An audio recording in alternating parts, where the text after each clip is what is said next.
नमस्कार, मैं मुकेश पाठक स्वागत करता हूँ आप सबका यूट्यूब के इस प्लेटफॉर्म पे। आप जानते हैं कि इस समय काफ़ी ज़्यादा ठंड पड़ रही है और मैं आमंत्रित करता हूँ आप सबको अपने साथ कि चलें और स्नान करें। घबराने की बात नहीं है, चूँकि यहाँ स्नान करने की बात हो रही है पवित्र शास्त्रों की जो ज्ञान रूपी नदी है उसमें। शास्त्रों में कहा गया है कि जब भी हम किसी पवित्र ग्रंथ को पढ़ते हैं और उसमें डूबने की कोशिश करते हैं तो वो भी एक बहुत ही बड़ा स्नान माना गया है। तो चलिए आज हम लोग चर्चा करेंगे श्रीमद् भगवत गीता के प्रथम अध्याय के तीसरे श्लोक की। देखिए, जो प्रथम अध्याय है गीता जी का, उसको अर्जुन विषाद योग कहा गया है। तो सच कहा जाए तो आदमी के जो इम्प्रूवमेंट की शुरुआत होती है वो तभी होती है जब वो अ, दुख वाली परिस्थितियों से गुजरता है, सोचने पे मजबूर होता है और उसके बाद अपने आप में सुधार करता है। तो अर्जुन विषाद योग भी एक ऐसा ही अध्याय है जिसमें हम देखेंगे कि अर्जुन जैसा महारथी योद्धा कैसे दुख के भंवर में फंसता है और फिर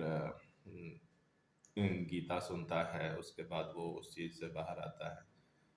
तो दो श्लोकों के बारे में तो चर्चा हो चुकी है। तीसरा श्लोक चलिए हम लोग पाठ करते हैं। तीसरा श्लोक कहता है, जिसमें दुर्योधन आचार्य द्रोण के पास गए हुए हैं और उनसे कह रहे हैं कि पश्यताम तो पांडुपुत्राणाम आचार्य महतिम चमुम व्यूढ़म द्रुपद पुत्रेण तव शिष्येन धीमता। इसका सबसे पहले शाब्दिक अर्थ देखने की आवश्यकता है।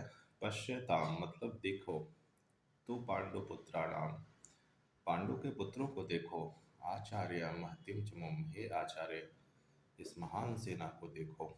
चमू का अर्थ होता है एक बहुत बड़ी सेना जिसका कोई और छोर ही नजर ना आता हो। व्यूढ़म द्रुपद पुत्रेण, ये व्यूह किसके द्वारा रचा गया है?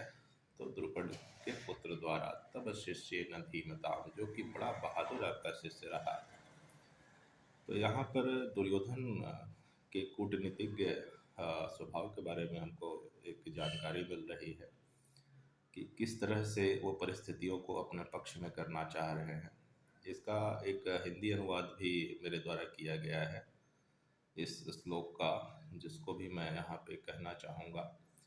द्रुपद के पुत्र ने बनाई है, हे आचार्य यह विशाल सेना, यह व्यूह बनाया है जिसने, आपका शिष्य बड़ा काबिल है नाम।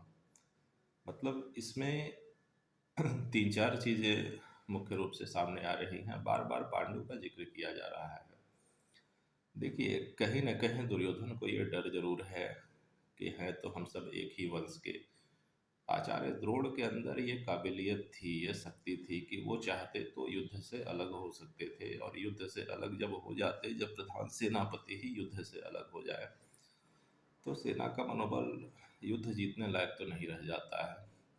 तो किसी भी तरीके से बार बार दुर्योधन उनको याद दिला रहा है कि सामने वाले अपने नहीं हैं, वो तो पांडु के पुत्र हैं।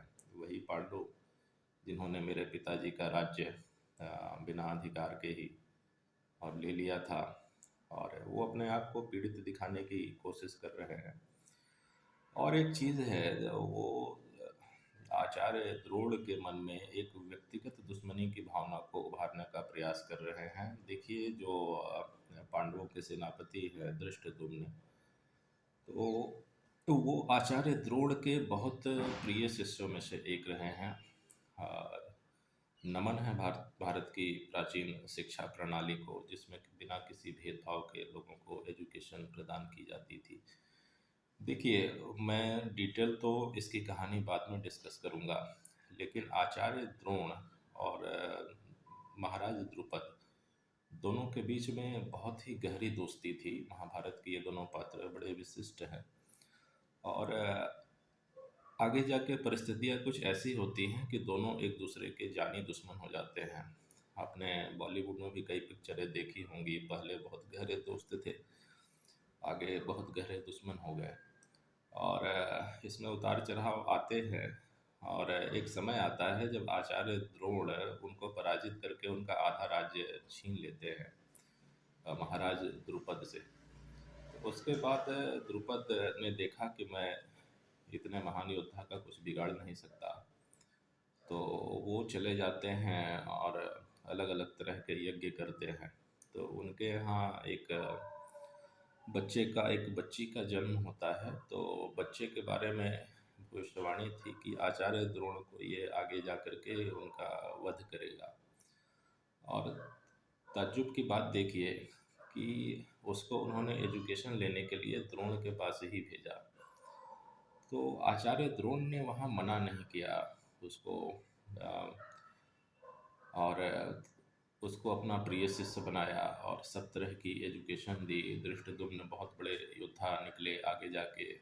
और मैं अंधविश्वासों की बात तो नहीं करता, ये लोग जनता में फेमस होगा कि ये मारेगा जा कर के अपने ही गुरु को, तो मैं इस चीज़ को नहीं मानता। लेकिन यहाँ पर दुर्योधन उस अंधविश्वास को बढ़ावा दे रहा है कि भाई जनता में प्रचलित है कि ये आपको मारेगा, तो इसके पहले ही आपको इसका कुछ न कुछ इंतजाम करना होगा। देखिए इतना बड़ा उसने व्यूह बना लिया, इतनी बड़ी सेना लेके आ गया है। और यहाँ पे आचार्य द्रोण के क्रोध को जस्ट जगाने की कोशिश हो रही है इस श्लोक के माध्यम से। तो यहाँ के बाद हम अ, अभी तक तो हमने एक एक श्लोक लिया था। अब अगला जो वीडियो आएगा उसमें 3 श्लोक एक साथ लेंगे, वो चौथा, पाँचवा, छठा। तो यहाँ पे दुर्योधन के बारे में भी मैं कहना चाहूँगा कि वो कोई साधारण व्यक्ति नहीं थे। देखिए उनके दिमाग में हमेशा पांडवों के प्रति एक दुश्मनी की भावना चलती थी। और उसके चक्कर में उनकी जितनी भी योग्यताएं थी तो वो उसमें दब करके रह गई। नहीं तो यही दुर्योधन थे। जब पांडवों को वनवास हुआ था तो इन्होंने अपने राज्य का संचालन बहुत अच्छे तरीके से किया था। क्योंकि ऐसे वर्णन आते हैं कि भगवान शंकर के पास एक बार शिकायत पहुंची कि पांडवों के साथ तो अन्याय हुआ है, तो आप हस्तक्षेप करो इसमें। आप हस्तक्षेप करोगे तो इनको इनका राज्य मिल जाएगा, वनवास कैंसिल हो जाएगा। तो भगवान शंकर ने ये कहा कि मैं खुद जांच करके देखूंगा, और अगर प्रजा को कोई तकलीफ होगी तो उस केस में मैं हस्तक्षेप करूंगा।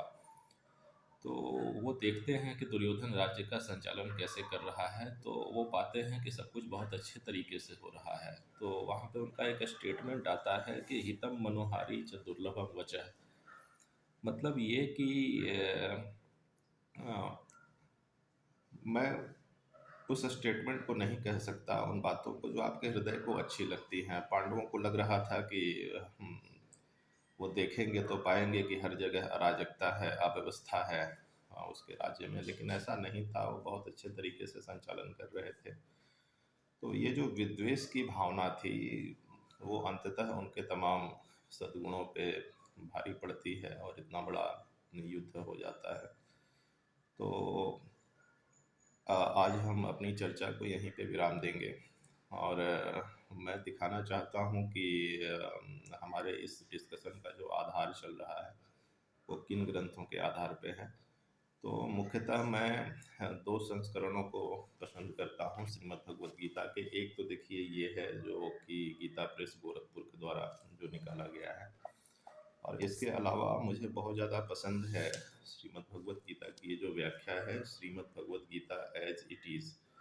ये his divine grace Swami Prabhupada के द्वारा लिखी गई है। तो दोनों में से आप भी चाहें तो किसी को फॉलो कर सकते हैं। और अगर आप महाभारत को पढ़ना चाहते हो तो आप चक्रवर्ती सी राजगोपालाचारी द्वारा जो लिखा गया जो महाभारत है आप उसको देख सकते हैं।